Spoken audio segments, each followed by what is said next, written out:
Rutangaje kuruta izindi. Nimero ya mbere iragutangaza cyane. Murakaza neza abakunzi bacu kumenya ubuzima TV, umuyoboro ubagezaho ubumenyi nyabwo bushingiye ku bushakashatsi. Ese wari uzi ko hari inyamaswa zibana n'izo zakundanye ubuzima bwazo bwose? Hari izishobora kwanga gushaka izindi iyo zikundana ipfuye. Hari n'izindi zifata inshingano zo kurera abana zifatanyije, zikarinda umuryango wazo kugeza ku ndunduro. Uyu munsi tugiye kureba inyamaswa 10 zigaragaza urukundo n'ubudahemuka kurusha izindi nk'uko byagaragajwe n'ubushakashatsi. Reba iyi video kugera ku musozo. Inyamaswa iri ku mwanya wa mbere ishobora kugutungura cyane. Niba ukunda ubumenyi nk'ubu, kanda subscribe, kanda like, share maze dutangire. Nimero ya mbere ni inzovu. Inzovu ni imwe mu nyamaswa ifite ubwenge n'amarangamutima akomeye cyane. Inzovu zibana mu miryango iyobowe n'ingore ikuze. Iyo imwe mu nzovu mu muryango irwaye cyangwa ikomeretse, izindi ziyitaho zikayifasha kugeza igihe ikiriye. Iyo inyana cyangwa se umwana w'inzovu abuze nyina, indi ngore ishobora kuyirera nk'iyayo. Abahanga banabonye ko inzovu zisubiraho ngenzi zazo zapfirize zikazikoraho zikoresheje amahembe, amaguru n'amaboko nk'ikimenyetso cy'icyunamo. Inyamaswa ya 9 ni impyisi. Impyisi zibaho nk'umuryango ukomeye. Akenshi ingabo n'ingore zibana igihe kirekire kandi zigafatanya kurera abana. Impyisi zifatanya guhiga no kurinda umuryango wazo.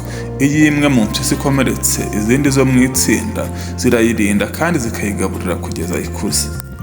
Inyamaswa nimero ya 8 ni inyamaswa yitwa gibbons.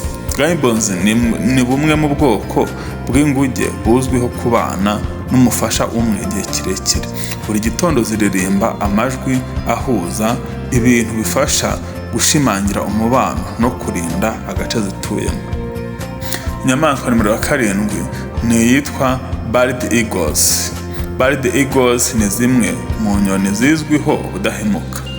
Zubaka icyari kimwe imyaka myinshi, zikomeza kugisana buri mwaka, kandi ingabo n'ingore zisimburana kurarira amagi no kugaburira abana.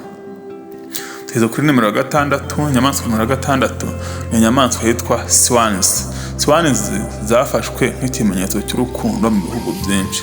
Ubwoko bwinshi bubana n'umufasha umwe imyaka myinshi. Iyo imwe ipfuye, indi ishobora kumara igihe kinini itarashaka indi. Iyo ziri hamwe, amajosi yazo ashobora gukora ishusho imeze nk'iy'umutima. Noneho tugeze kuri nimero ya 5. Inyamaswa ya 5 tugezeho ni inyamaswa yitwa penguin. Penguin cyane impera penguins zigaragaza ubufatanye budasanzwe. Mu gihe ingore igiye gushaka ibiryo, ingabo isigarira ririya amagi amezi menshi mu gihe cy'ubukonje bukabije. Noneho iyo ingore igarutse, zisimburana mu nshingano zo kurera abana. Inyamaswa iri kuri nimero ya 4 inyamaswa yitwa beavers. Beavers ziziho kubaka ingo zikomeye. Igitangaje kurushaho ni uko ingabo n'ingore zifatanya kubaka urugo no kurera abana imyaka myinshi. Urukundo rwazo rushingiye ku bufatanye bwa buri munsi. Nimero ya 3 tugezeho ni inyamaswa yitwa albatross. Albatross ishobora kumara imyaka myinshi iri mu nyanja, ariko igihe cyo kororoka cyagera igasubira guhura n'iyo zikundana. Buri mwaka zisubiramo imbyino zazo z'urukundo nk'aho ari ubwa mbere zihuye. Hari izibana imyaka ishobora kurenga 50. Inyamaswa ya 2 tugezeho ni inyamaswa yitwa nimero ya 2 yitwa pleasivores. Nubwo ari inyamaswa nto, pleasivores zafashije abahanga gusobanukirwa byinshi ku rukundo.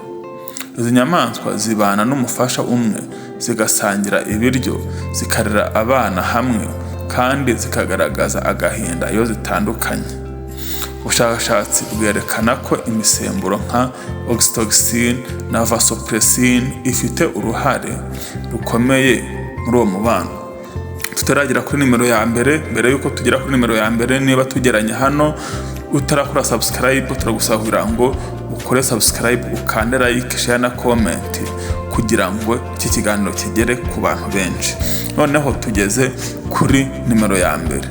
Nimero ya mbere kandi ishobora kugutangaza pe, ni inyamaswa yitwa Lovebirds. Lovebirds nizo zatumye abantu benshi batekereza ku rukundo rw'inyoni. Zikunda kugumana zegeranye, zikunda gusukurana amababa kandi zikanakunda kugaburirana. Iyo zitandukanyijwe igihe kirekire zishobora guhindura imyitwarire, zikagaragaza ibimenyetso by'agahinda. Niyo mpamvu mu bihugu byinshi zifatwa nk'ikimenyetso cy'urukundo n'ubudahemuka. Mbere yo gusoza, twabonye ko urukundo, ubufatanye n'ubudahemuka atari iby'abantu gusa. Mu isi y'inyamaswa hari byinshi bitwigisha nko kwita ku bandi, kurera neza no kubana mu mahoro. None se ntiyihe nyamaswa yagutunguye kurusha izindi? Tubwire rwose igitekerezo cyawe muri comment. Niba wishimiye iyi video, ntiwibagirwe gukanda like, subscribe no gusangiza abandi cyangwa se inshuti zawe kugira ngo nabo bagerweho n'iyi video. Kandi rwose kantu ka like, subscribe ndetse na share ni keza cyane kuko gatuma YouTube ikomeza gukwirakwiza ino video yacu ikagera ku bantu benshi cyane.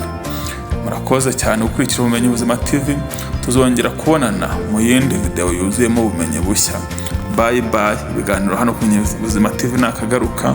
Turabakunda cyane. Bye bye.